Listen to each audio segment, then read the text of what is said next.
शाह हवेली के दरो दीवार आज कांप रहे थे। जिरगे में बैठा हर शख्स सांस रोके खान दिलावर अली खान के गैरतमंद बेटे शमशीर खान की तरफ देख रहा था, जो आज इंसाफ के कटघरे में मुद्दई बनकर खड़ा था। गांव के सरदार वो खुद थे, लेकिन अदल के तराजू के लिए आज उन्होंने नवाजुद्दीन को सरपंच मुकर्रर किया था, ताकि कोई उनकी गैरत पर उंगली न उठा सके। जरक शाह से गोली गलती से चली है, ये बात तो पूरा गांव जानता है। जरक और बहादुर की दोस्ती की मिसालें दी जाती थीं। सुहेल शाह की आवाज में कंपन था। वो अपने बेटे की जिंदगी की भीख मांगते हुए बेहाल हो रहे थे। सामने बैठा शमशीर खान अपनी कड़क सफ़ेद शलवार कमीज में एक चट्टान की तरह खामोश था। उसकी लाल आंखें शोले बरसा रही थीं और उसके रौब के सामने किसी की हिम्मत न थी कि नजरें मिला सके। गोली गलती से चली हो या जानबूझकर, मेरा भाई जरक शाह के हाथों कत्ल हुआ है। शमशीर की गूंजती आवाज ने माहौल में सन्नाटा फैला दिया। और मैं इस खून के बदले जरक शाह को दुनिया से मिटा दूंगा। सुहेल शाह ने तड़प कर गुहार लगाई। खान, मैं खून बहा देने को तैयार हूं, जितना आप कहें, बस मेरे बेटे की जान बख्श दें। जरक शाह की शरीफी से पूरा गांव वाकिफ था। सब जानते थे कि ये दुश्मनी नहीं, एक खौफनाक हादसा था, मगर शमशीर खान का गुस्सा किसी दलील को मानने को तैयार न था। मुझे माल दौलत नहीं, वनी चाहिए, शमशीर ने उंगली उठाकर चेतावनी दी, ताकि खान हवेली का दर्द शाह हवेली वाले भी महसूस करें। सुहेल शाह के चेहरे का रंग उड़ गया।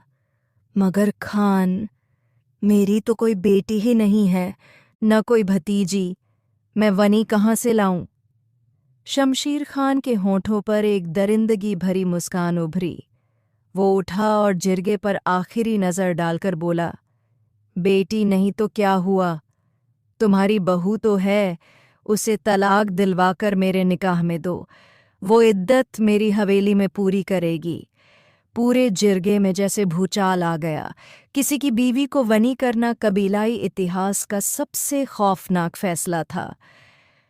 आज शाम तक जरताशे मेरे निकाह में न आई तो जरक शाह का सर तुम्हारी दहलीज पर होगा, चाहे वो जमीन के अंदर ही क्यों न छुपा हो। खान हवेली के कैदखाने में जरताशे, जिसका निकाह अभी सिर्फ 3 महीने पहले हुआ था और जिसके हाथों की मेहंदी अभी फीकी भी न पड़ी थी, उसे एक जिंदा लाश बनाकर शमशीर खान की हवेली पहुंचा दिया गया। शाह हवेली में मातम छाया था, मगर एक शौहर की जान बचाने की कीमत जरताशे की इज्जत और जिंदगी से चुकाई जा रही थी। कुछ ही देर में शहर से एक लेडी डॉक्टर को बुलाया गया। शमशीर खान अपने जुनूनी इरादों के साथ कमरे में दाखिल हुआ। अंदर चलो, उसने ठंडे लहजे में जरताशे को हुक्म दिया। मेरी मौजूदगी में तुम्हारा मुआयना होगा। मुझे यकीन है कि तुम अब तक कुंवारी हो, और सब जानते हैं कि कुंवारी लड़की की इद्दत नहीं होती। जरताशे के पैरों तले जमीन खिसक गई। शमशीर खान के अल्फाजों में छुपी दरिंदगी और उसकी आंखों में जलता इंतकाम देखकर वो बुरी तरह कांप उठी।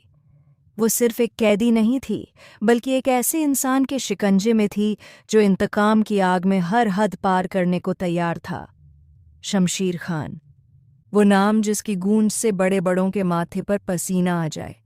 वो शाह हवेली के सामने एक ऐसी दीवार बनकर खड़ा था जिसे गिराना नामुमकिन था।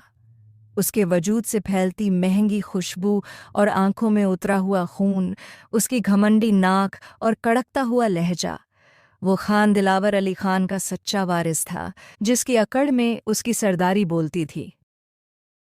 तुम मेरे बेटे को कुछ नहीं करोगे शमशीर खान? सुहेल शाह की आवाज़ अब रौब से ज्यादा खौफ की अक्कासी थी। शमशीर के होंठों पर एक जहरीली मुस्कान फैल गई। ये मेरी मर्जी है सुहेल शाह, तुमने मेरा फैसला तस्लीम नहीं किया, अब अंजाम के लिए तैयार रहो, उसने बेरुखी से कहा। वहां मौजूद सभी लोग, जिनमें जरताशे का भाई हमजा भी शामिल था, गूंगे खड़े थे। पंचायत के उसूल और जिरगे की लाज रखना सरदारों की मजबूरी थी, चाहे कीमत कुछ भी हो। सुहेल शाह ने आखिरी कोशिश की। मुझे मोहलत दो, मैं जरक से बात करूंगा। हरगिज नहीं। शमशीर की आवाज में फैसले की सख्ती थी। मैं तुम्हारे बेटे के रहमो क्रम पर नहीं रह सकता। वनी अगर लड़की है तो वो अभी इसी वक्त मेरे साथ जाएगी। ये एक ऐसा दरिंदाना तकाजा था जिसने इंसानियत को शर्मिंदा कर दिया। सुहेल शाह को अपने बेटे की जिंदगी की फिक्र थी और शमशीर को अपने इंतकाम की प्यास बुझानी थी। वो मेरे बेटे के निकाह में है खान, वो तुम्हारी हवेली कैसे जा सकती है? सुहेल शाह की गैरत ने आखिरी सांस ली। शमशीर ने अपनी जगह से हिले बिना बेहद ठंडे लहजे में कहा, फिक्र न करो, पूरी पंचायत गवाह है। जब तक वो झरक शाह के निकाह में है उसकी इज्जत मेरी हवेली में महफूज रहेगी, मगर वो जाएगी मेरे साथ ही। उसने फरार के तमाम रास्ते बंद कर दिए थे। जिरगा जानता था कि अगर ये मांग न मानी गई तो सूरज ढलने से पहले शाह हवेली का इकलौता वारिस कब्र में होगा और हवेली राख का ढेर बन जाएगी। शाह हवेली के जनान खाने में ये खबर किसी कयामत से कम न थी। जरताशे, जो अपने कमरे में बेखबर लेटी थी, मुलाजिमा के बुलावे पर नीचे आई। गुलाबी आंचल संभालते हुए वो सीढ़ियां उतर रही थीं, जाहिर तौर पर पुरसुकून, मगर अंदर एक अनजाना खौफ सिर उठा रहा था।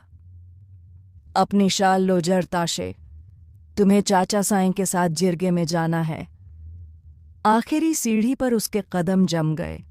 उसकी बड़ी बड़ी आंखों में हैरानी उतर आई। क्या मतलब?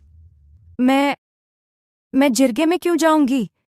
उसका नन्हा सा दिल जोर जोर से धड़कने लगा। बीजान ने नजरें झुका लीं। जरताशे की आवाज में अब तेजी आ गई थी। बीजान, मैं आपसे पूछ रही हूं, मैं क्यों जाऊंगी? उसके गोरे चेहरे पर तकलीफ की लाली फैलने लगी। बीजान ने तड़पकर उसे सीने से लगा लिया। उन्हें यकीन नहीं आ रहा था कि उनकी लाडली इतने स्याह नसीब लेकर आई है। पहले एक अनचाही दुल्हन का खिताब और अब वनी की गई औरत। जरताशे जैसे पत्थर की हो गई। एक आंसू भी उसकी आंख से न गिरा, मगर जब हकीकत की तपिश बढ़ी तो वो बीजान से दामन छुड़ाकर सुहेल शाह के कदमों में जा गिरी। मुझे झरक से जुदा न कर चाचा साईं, मुझे नहीं जाना। उसकी चीखें हवेली की दीवारों से टकरा रही थीं। उसकी पुकार ने हर आंख नम कर दी, मगर सुहेल शाह पत्थर बन चुके थे। उन्होंने उसे सहारा देकर उठाया और सीने से लगाते हुए कहा, अगर तुम झरक से मोहब्बत करती हो तो ये कुर्बानी दे दो जरताशे, सिर्फ उसकी जिंदगी की खातिर। मोहब्बत? जरताशे ने बेबसी से उन्हें देखा। इस रिश्ते में तो कभी मोहब्बत का वजूद ही न था, मगर पूरा घर आज झरक की जिंदगी का सौदा उसकी इज्जत से कर रहा था। सुहेल शाह उसे लगभग घसीटते हुए गाड़ी तक ले आए। वो लड़की, जो किसी और के नाम की ओढ़नी ओढ़े हुए थी, आज किसी दरिंदे के हवाले की जा रही थी। चाचा साईं, खुदा का वास्ता है, झरक को बुलाएं। वो हाथ जोड़कर मिन्नत कर रही थी। उसे यकीन था कि झरक, जो उससे नफरत करता था, जो उसे अपनी बीवी तस्लीम नहीं करता था, वो भी किसी गैर के हाथों में अपनी बीवी का हाथ देखकर जरूर चीख पड़ेगा। उसे यकीन था कि झरक शाह अपनी गैरत का सौदा नहीं होने देगा, मगर गाड़ी की खिड़की से बाहर फैली खामोशी बता रही थी कि आज कोई नहीं आएगा। अगर तुम चाहती हो कि झरक जिंदा रहे तो अपनी जुबान बंद रखना, तुम्हें खुदा का वास्ता है जरी।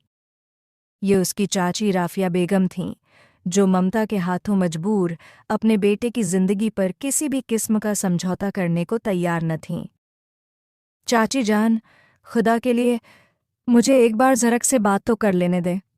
जरताशे ने सिसकते हुए उनके हाथ थाम लिए, मगर जवाब में चाची ने खामोशी से उसकी शाल का पल्लू खींचकर उसका चेहरा ढक दिया।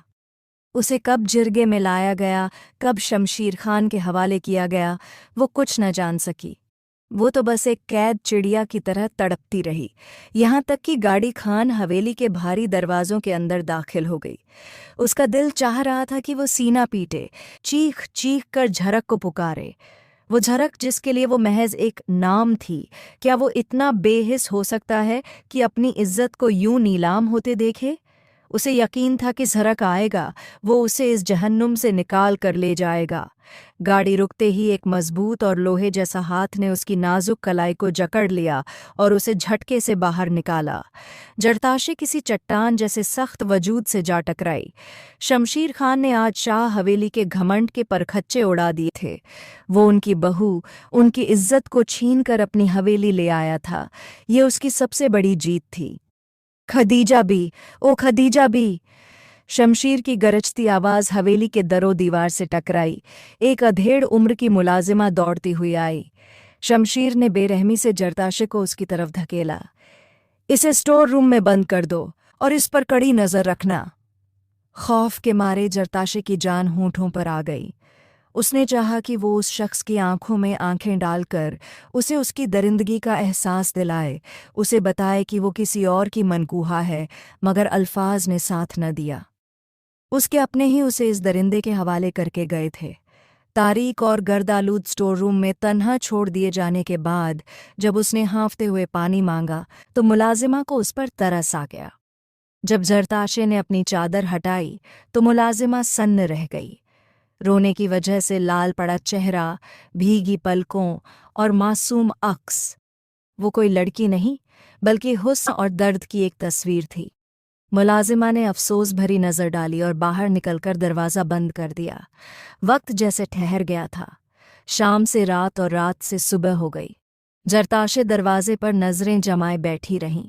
खाना लाया गया, जिसे देखकर पहले तो उसने नफ़रत से मुंह मोड़ लिया, मगर पेट की आग ने उसे झुकने पर मजबूर कर दिया। उसने जीने के लिए कुछ लुक़मे जबरन खाए, सिर्फ इस उम्मीद पर कि झरक आएगा। मगर दूसरा दिन भी गुजर गया और कोई न आया। उस शाम जब अंधेरा गहरा हुआ तो जरताशे के अंदर की ममता और वफा ने एक खतरनाक फैसला किया। वो इस जंगली हैवान की कैद में और नहीं रह सकती थी। उसे झरक तक पहुंचना था। जब हवेली का शोरोगुल थम गया और सन्नाटा छा गया तो वो उस जंग लगी खिड़की की तरफ बढ़ी जिसे वो दिन भर खोलने की कोशिश करती रही थी।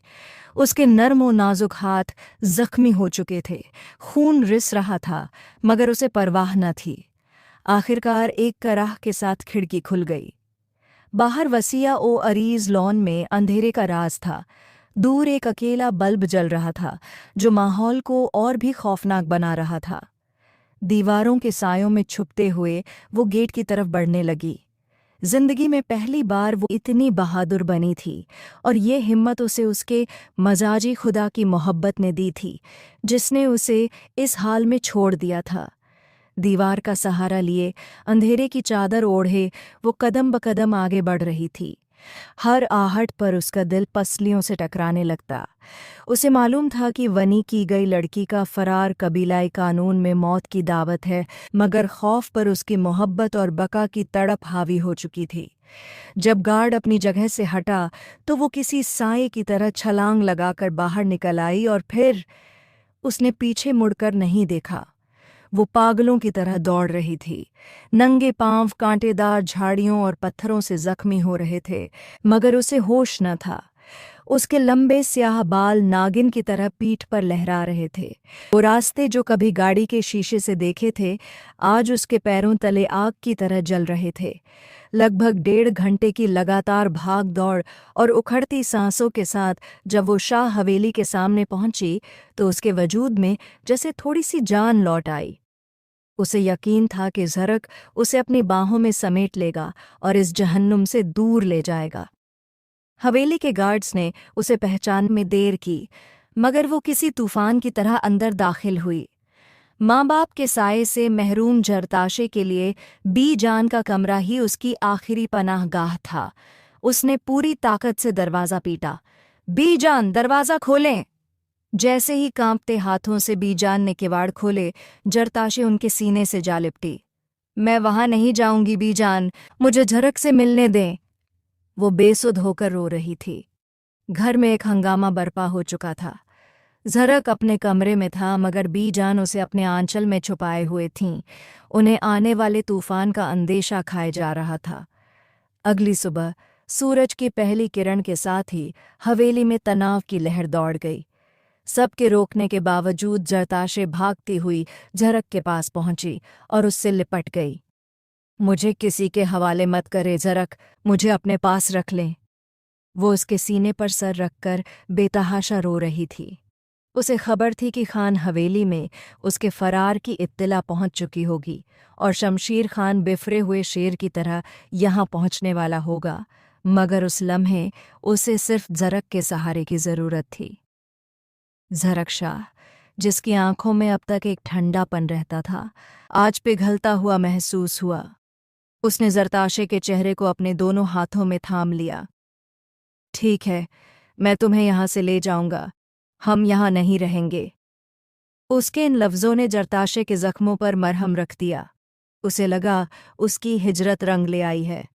बेवकूफ़ी मत करो झरक, शमशीर तुम्हें जिंदा नहीं छोड़ेगा। सुहेल शाह ने दहाड़ कर अपने बेटे को खबरदार किया, मगर झरक ने एक झटके से जरताशे को अपनी पीठ के पीछे छुपा लिया। ये मेरी बीवी है, शमशीर खान की जागीर नहीं, उनसे मैं खुद निपट लूंगा, मैं इसे लेकर जा रहा हूं। राफिया बेगम ने तड़प कर दखल देना चाहा। झरक, इसे अभी इसी वक्त शमशीर के हवाले करो, वो वनी हो चुकी है। कैसी वनी? कैसा फैसला? झरक की आवाज में पहली बार वो गूंज थी जो एक हिफाजत करने वाले की होती है। आप लोगों का हर नाइंसाफ फैसला मैं रद्द करता हूं। उसने सबके सामने पहली बार जरताशे का हाथ थामा। जरताशे, जो उसके सीने से लगी एक छोटी बच्ची की तरह कांप रही थी, उसके चेहरे पर हया और सुकून के मिले जुले जज्बात थे। झरक की पकड़ उसके हाथ पर इतनी मजबूत थी जैसे वो उसे पूरी दुनिया के सामने अपनी मिल्कियत घोषित कर रहा हो। पिछले 3 महीने झरक शाह की बीवी कहलाने के बावजूद जरताशे ने जो तलखियां सही थीं, वो सिर्फ उसका अपना दिल जानता था। मगर आज पहली बार झरक उसे इतने मान से अपने पहलू से लगाकर गाड़ी तक लाया था। गाड़ी गांव की हदें पार कर रही थी और जरताशे के दिल में उम्मीद की नई कोपलें फूट रही थीं। शाहसाईं, हम कहाँ जा रहे हैं? उसने अपनी बड़ी बड़ी मखमली आंखों से झरक की तरफ देखा। झरक की नजरें सड़क पर जमी थीं।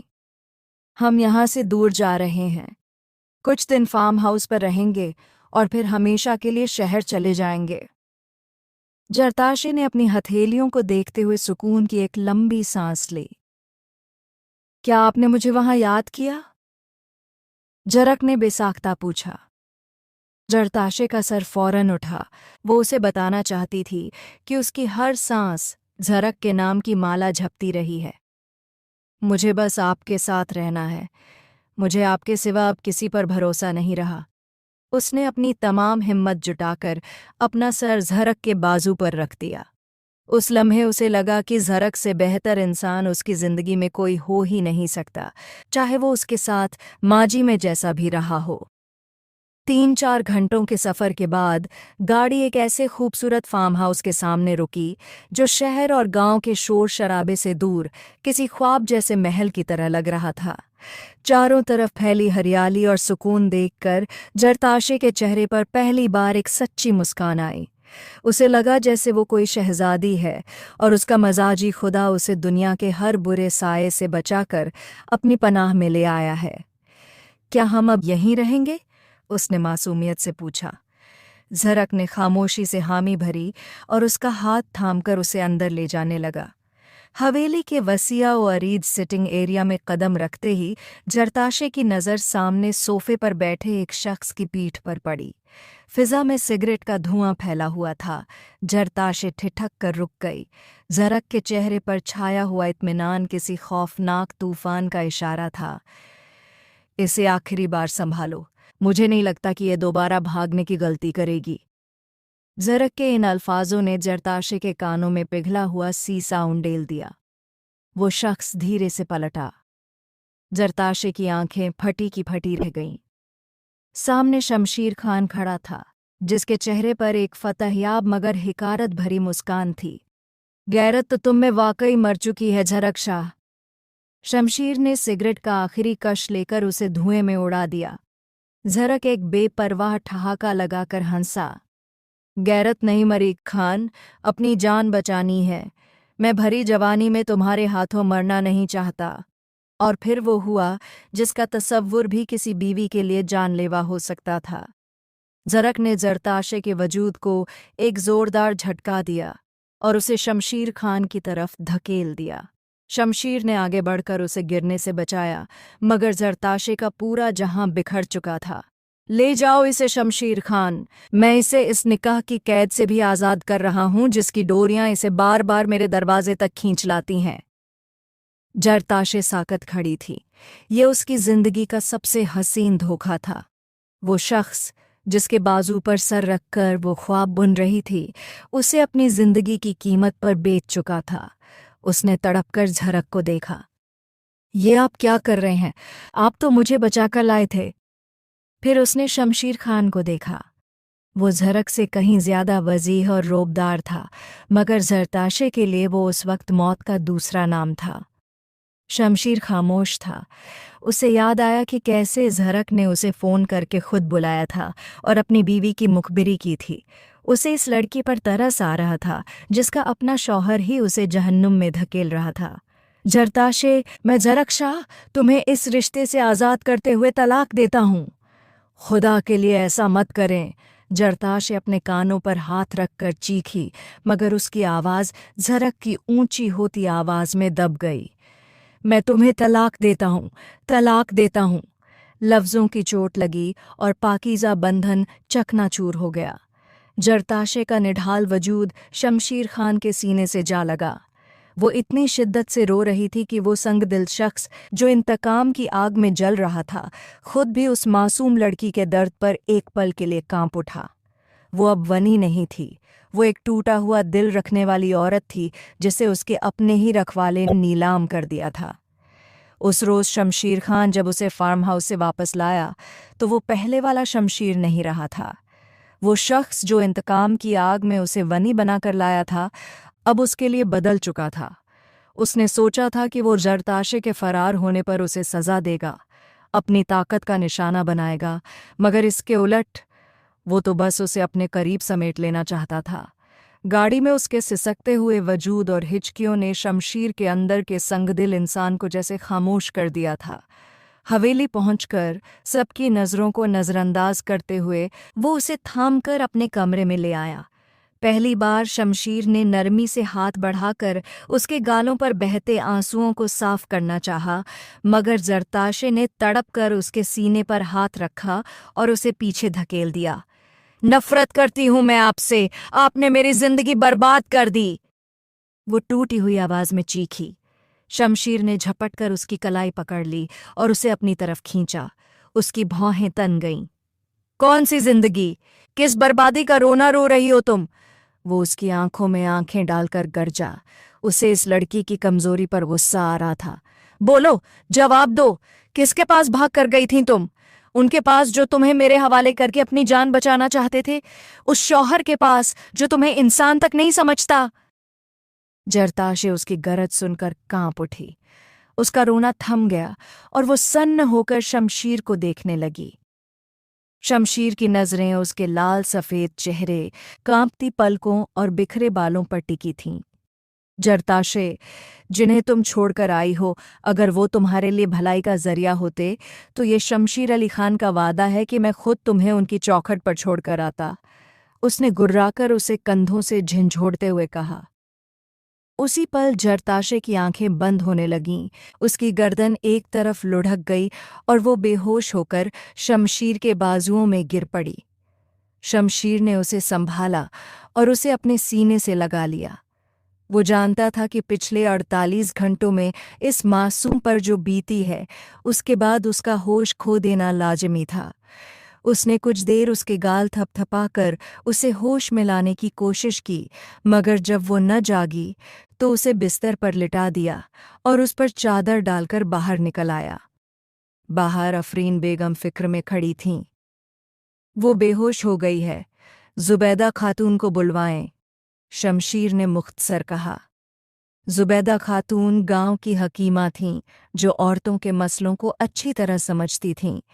इस वक्त उसे शहर ले जाना मुमकिन न था, इसलिए शमशीर उसे माँ के हवाले करके मर्दान खाने की तरफ चला गया।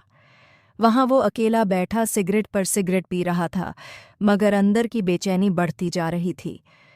उसे अपने भाई बहादुर की मौत का जख्म याद आ रहा था, मगर जरताशे का मासूम चेहरा उसके जहन पर छाया हुआ था। उसे ये ख्याल खाए जा रहा था कि वो किसी और की मनकूहा रह चुकी है और शायद अब भी उसी शख्स के लिए जज्बात रखती है। कुछ देर बाद वो फिर हवेली के अंदरूनी हिस्से में आया। अफरीन बेगम और जुबैदा खातून लॉन्ज में बैठी थीं। शमशीर ने कदम रोके और जुबैदा खातून की तरफ देखा। वो कैसी है? उसने बेसाख्ता पूछा। जुबैदा खातून ने सर झुकाकर कहना शुरू किया, खान साईं, वो लड़की झरक शाह की बीवी है। थी? शमशीर ने तुरंत टोका। उसका लहजा ठंडा था। वो झरक शाह की बीवी नहीं रही। जुबैदा खातून एक पल को रुकीं, फिर हिचकते हुए बोली, खान साहब, मुझे लगता है कि शायद उनके यहाँ। शमशीर का माथा तन गया। जुबैदा हिम्मत नहीं जुटा पा रही थीं। इससे पहले कि शमशीर कुछ कहता, अफरीन बेगम ने वो बात कह दी जो किसी धमाके से कम न थी। शमशीर, मुझे लगता है कि वो झरक के बच्चे की मां बनने वाली है। फिजा में जैसे सन्नाटा छा गया। शमशीर के हाथ से सिगरेट गिर पड़ी। ये खबर उसके सिर पर किसी बम की तरह फटी थी। जिस औरत को वो अपनी जिंदगी बनाना चाहता था, वो उसके दुश्मन की निशानी अपनी कोख में लिए हुए थी। शमशेर खान के लिए ये तस्लीम करना किसी अजियत से कम ना था कि जरताशे ज़रक शाह की बीवी रही है। इसका जहन इस तस्वुर से ही माऊफ हो रहा था कि वो शख्स जिसे वो अपना दुश्मन समझता है वो इस लड़की के इतने करीब रहा होगा। लम्हा भर को शमशेर के चेहरे की रंगत बदली। एक गहरा सन्नाटा इसके वजूद में उतर आया और फिर वो बगैर कुछ कहे अपने कमरे की तरफ बढ़ गया। इसके अंदर जैसे कोई आतिश फिशा फट रहा था। हसद की आग इसे अंदर ही अंदर झुलसा रही थी। जरताशे का बार बार जरक के पास भागकर जाना, इसके सामने झुकना, इससे इल्तिजाएं करना, ये सब अब शमशेर को किसी नोकीले खंजर की तरह चुभ रहा था। जिंदगी में पहली बार इसे कोई लड़की बेतहाशा अच्छी लगी थी, इतनी कि वो बरसों की दुश्मनी भूलने को तैयार था। मगर हकीकत ये थी कि वो इसकी थी ही नहीं। अगरचे जरक से तलाक के बाद जरताशे की इद्दत के आयाम शुरू हो चुके थे, मगर शमशेर का इज़्तिराब इसे चैन नहीं लेने दे रहा था। वो ज़ब्त की तमाम हदें तोड़कर इसके कमरे में दाखिल हुआ। जरताशे बिस्तर पर साकित बैठी दीवार को घूर रही थी, जैसे इसमें अपनी बर्बादी का नक्शा देख रही हो। जरताशे, शमशेर ने जिंदगी में पहली बार इतने नरम लहजे में किसी का नाम पुकारा था। जरताशे ने मुड़कर भी ना देखा, बस अपनी नजरें हाथों की लकीरों पर जमा ली। मैं सुन रही हूं। इसकी आवाज में ऐसी शिकस्त खुर्दगी थी जैसे अब इसके किसी भी तूफान से कोई फर्क नहीं पड़ता। शमशेर ने बामुश्किल अपनी नजरें इसके मासूम चेहरे से हटाई और मध्यम लहजे में कहा, जुबैदा खातून का ख्याल है कि तुम मां बनने वाली हो। मैं चाहता हूं कि हम अस्पताल जाकर टेस्ट करवा लें ताकि सच का पता चल सके। बात करते वक्त शमशेर ने इसकी आंखों में नहीं देखा। शायद वो खुद से नजरें चुरा रहा था या इस हकीकत से जो उसके ख्वाबों को किरची किरची कर सकती थी। जरताशे ने धीरे से सर घुमाया। इसकी आंखें सुर्ख थीं, मगर रद्द अमल खामोश था। शमशेर को इस खामोशी पर हैरत हुई। मैं तुमसे बात कर रहा हूं जरताशे, जवाब दो मुझे।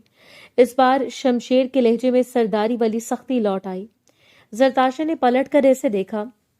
इसकी पलकों पर आंसू लर्ज रहे थे। और कितनी तस्लील बाकी है मेरी? आखिर और क्या क्या जानना चाहते हैं आप मेरे बारे में? इसने फनकारते हुए पूछा। शमशेर ने गहरा सांस लेकर खुद को पुरसुकून किया।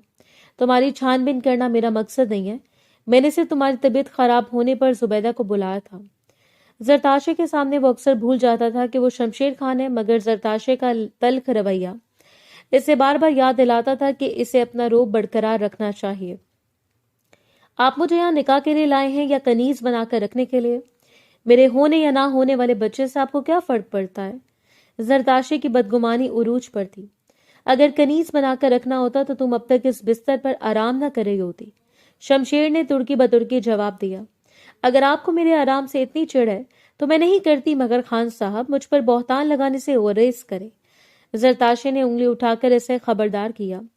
ये जसारत शमशेर के जब्त का आखिरी बंद तोड़ गई।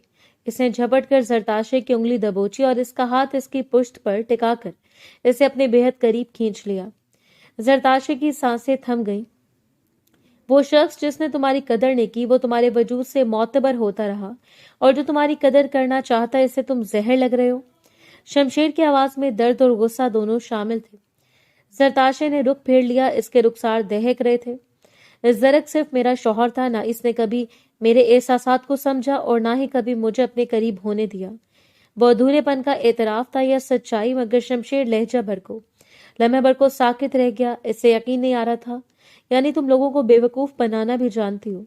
तुम इसकी बीवी रही और वो तुम्हारे करीब नहीं आया। ये कोई मानने वाली बात है? इसने जरताशे के चेहरे पर एक जहरीली और मशकूक निगाह डाली और कमरे से बाहर निकल गया। इसे लगा कि जरताशे हमदर्दी हासिल करने के लिए झूठ का सहारा ले रही है। वो ये मान ही नहीं पा रहा था कि जरक शाह जैसा शख्स इस हुस्न के बावजूद इससे दूर रहा हो। अगले एक हफ्ते तक इनके दरमियान खामोशी का पहाड़ खड़ा रहा। शमशेर ने इससे बात न की, अलबत्ता आफरीन बेगम ने इसे घर के कामों में उलझा दिया था। शमशेर जानता था कि इसकी मां जरताशे को जरा भी पसंद नहीं करती, मगर वो खुद इस वक्त एक ऐसी जंग में था जहां जीत और हार दोनों में इसी का नुकसान था। खामोशी अक्सर बेहतरीन हल होती है और शमशेर ये बात जानता था।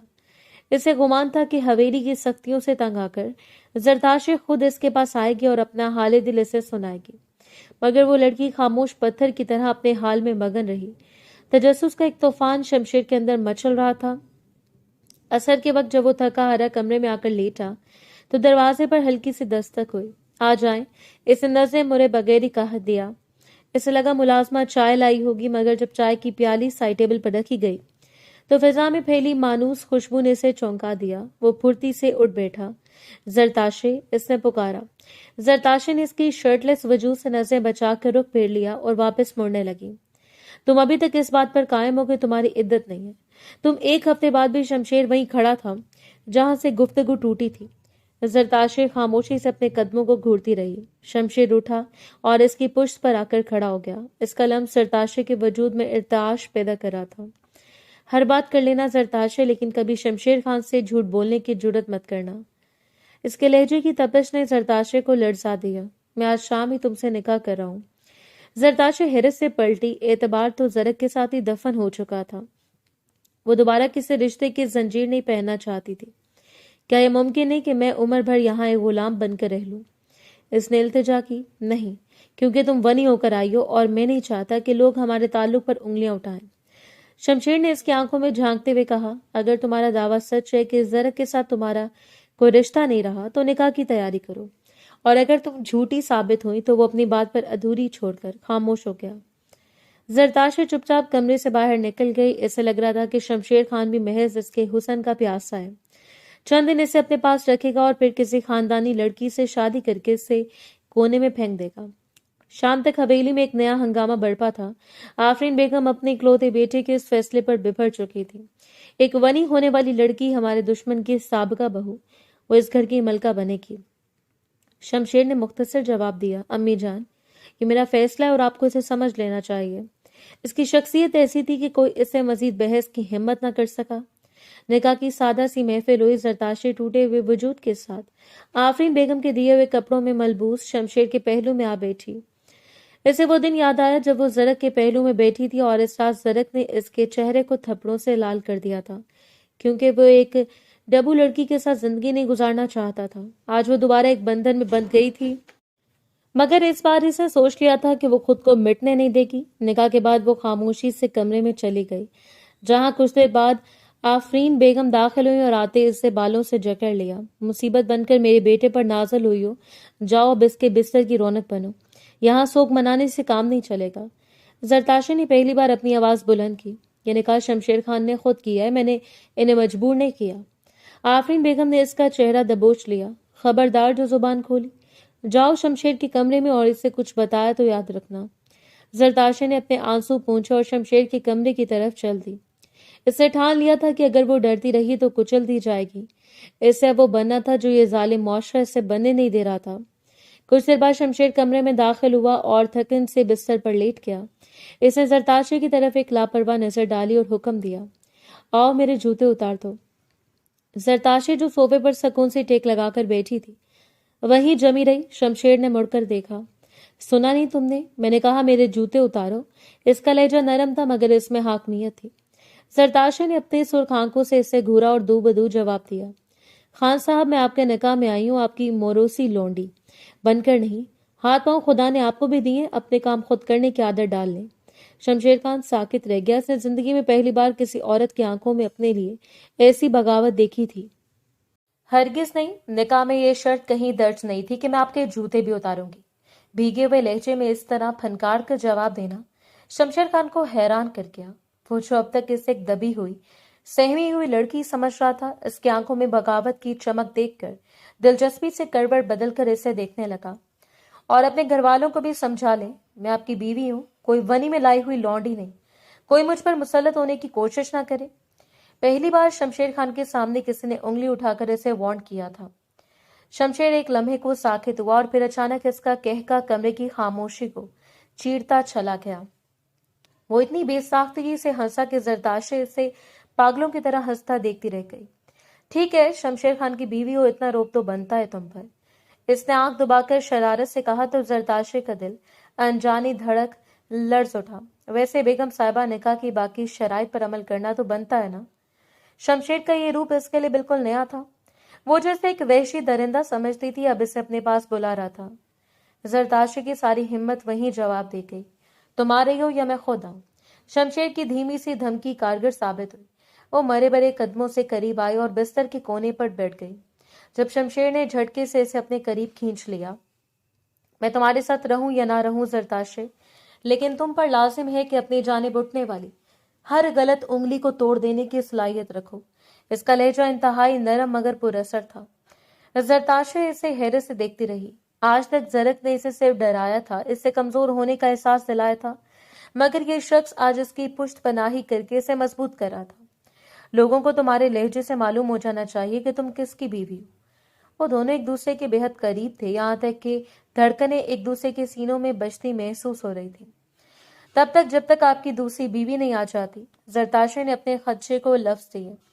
शमशेर ने मुस्कुराते हुए इसे अपने बराबर लेटा लिया। और तुम्हें ऐसा क्यों लगता है कि मैं दूसरी शादी करूंगा? शमशेर का यह अपनायत भरा अंदाज इसके ख्वाबों जैसा था। वो अरसा दराज से ऐसे मोहब्बत के लिए प्यासी थी। कोई तो हो इसके बालों में उंगलियां चलाए, इसे तहफ्फुज का एहसास दे। जरक के साथ गुजारे हुए वो तल्ख अयाम इसके जहन में फिल्म की तरह चलने लगे। हमारा माशरा मर्द की जरूरत को तो तस्लीम करता है, मगर औरत के जज्बात को नेज़े की नोक पर रखता है। अगर औरत शौहर को करीब ना आने दे तो इसे गुनहगार करार दिया जाता है, लेकिन अगर मर्द औरत को धुतकार दे तो इसे मर्द का मूड कहकर टाल दिया जाता है। जरताशे को वो रात याद आई जब वो खुद चलकर जरक के करीब गई थी, मगर जरक ने इसे हवस की मारी कहकर धुतकार दिया था। वो पूरी रात कमरे से बाहर ठिठुरते हुए अपने वजूद का मातम करती रही थी। आज शमशेर इसे जिस मोतबर अंदाज में अपने करीब करके मोहब्बत का एहसास दिला रहा था, वो किसी सहर से कम ना था। क्या वाकई दूसरी शादी नहीं करेंगे? वो दोबारा दबी हुई आवाज में बड़बड़ाई। शमशेर ने इसके माथे को चूमकर मुस्कुराते हुए कहा, हरगिज नहीं जाना। जब मेरे पास इतनी प्यारी और बहादुर बीवी हो तो मैं किसी दूसरी के बारे में क्यों सोचूंगा? इस रात जरताशे को एहसास हुआ कि कुदरत कभी कभी बदतरीन रास्तों से गुजारकर बेहतरीन मंजिल तक पहुंचा देती है। औरत को अपनी जिंदगी में एहसास और इज्जत के सिवा कुछ नहीं चाहिए होता। इस रात शमशेर खान ने पहली बार जरताशे को वो मान दिया जिसके लिए वो बरसों से प्यासी थी। शमशेर की कुर्बत और इसके लम्स की खुशबू जब जरताशे के वजूद में उतरी तो वो अपनी बेतरतीब धड़कनों को संभालने की कोशिश में हलकान होने लगी। खान साईं, इसने लड़ते हाथों से शमशेर के सीने पर दबाव डालकर सांस लेने की जगह बनानी चाहिए, मगर शमशेर ने इसके लबों को अपनी दस्तरस में लेकर इसकी सांसों से अपनी सांसों का ऐसा बंधन जोड़ा कि दुनिया और माफिया की खबर न रही। इसके वजूद में सरायत करते हुए शमशेर इसके कल्बो जान पर फाते बनकर छा गया। जरताशे ने अपना आप, अपने तमाम दुख और अपनी महरूमियां इसके सपुर्द कर दी। ये मुकद्दर का हसीन खेल था कि इसे एक ऐसा शख्स मिल गया जो इसके टूटे हुए वजूद को जोड़ने का हुनर जानता था। अगली सुबह जब सूरज की पहली किरण कमरे में दाखिल हुई तो जरताशे शमशेर के बाजों के हिसार में बिखरी हुई थी। औरत का हुस्न महज इसके नकूश में नहीं बल्कि देखने वाले की आंखों की वुसअत में होता है। शमशेर इसके चेहरे को देखता रहा जैसे कोई अपनी सबसे कीमती मता को देखता है। इसने जरक के बारे में कुछ ना पूछा, ना ही ये जानना चाहा कि इसके माजी के जख्म कितने गहरे हैं। इसके लिए बस ये काफी था कि अब जरताशे इसकी है और इसे खुश रखना है। नाश्ते की मेज पर जब शमशेर ने ऐलान किया, अम्मी, मैं जरताशे के साथ 2 हफ्तों के लिए स्विट्जरलैंड जा रहा हूँ। तो आफरीन बेगम के चेहरे पर नागवारी के साए लहरे। पहले वनी में लाई हुई लड़की से निकाह और अब हनीमून। कहीं तुम अपने भाई की मौत को भूलकर अपनी जिंदगी रंगीन करने का इरादा तो नहीं रखते? इनका तंज जहरीला था। जरताशे ने शर्मिंदगी से सर झुका लिया, मगर शमशेर ने फौरन इसका हाथ थाम कर इसे सहारा दिया। बहादुर मेरा भाई था, मैं इसकी मौत का दुख कभी नहीं भूल सकता, लेकिन हकीकत यह है कि इसे जरताशे ने नहीं मारा। शमशेर ने 2 टोक लहजे में कहा, जिसने गोली चलाई कसूरवार वो है। जरताशे मेरी बीवी और मेरे लिए वो इस दुनिया की सबसे कीमती औरत है। हर बार मर्द के इंतकाम के लिए औरत को भेंट चढ़ा देना बहादुरी नहीं, बुज़दिली है। शमशेर की इस ढारस ने जरताशे को जीना सिखा दिया था। इसे अब शाद हवेली के किसी हंगामे से कोई गर्ज ना थी। जरा का एक्सीडेंट हुआ और वो इन सब गिरदाबों से बाहर निकल चुकी, या चचा माफिया मांगने आए। इसने सीख लिया था कि जब आप अपना फैसला अल्लाह पर छोड़ देते हैं तो वो मकाफात अमल के जरिए बेहतरीन इंसाफ करता है। कुछ अरसे बाद एक शाम वो खिड़की के पास खड़ी ताज़ा हवा को महसूस कर रही थी कि शमशेर ने पीछे से इसे अपनी आगोश में ले लिया। इसकी मानूस खुशबू ने जरताशे के दिल के नेहा खानों में रोशनी भर दी। इतनी गहरी सोचों में गुम होकर मेरी छोटी सी बीवी कहीं बूढ़ी ना हो जाए, शमशेर ने शरारत से कहा। जरताशे खिलखिलाकर हंस पड़ी। इसकी हंसी से कमरा महक उठा। अभी मेरा बूढ़ा होने का कोई इरादा नहीं है, इसे मुस्कुराते हुए जवाब दिया। जी जी जानता हूँ, अभी तो आपने मेरे लिए एक पारो सी गुड़िया भी लानी है। शमशेर की इस तमन्ना पर जरताशे ने अपने सर इसके सीने पर टका दिया। ये इसकी सबसे पसंदीदा और महफूज जगह थी। वो दिल जो कभी खौफ से धड़कता था, आज शमशेर अली खान की बेपनाह मोहब्बत के जेर असर सुकून में था। मोहब्बत ने वनी की गई लड़की की हवेली की मलका बना दिया था।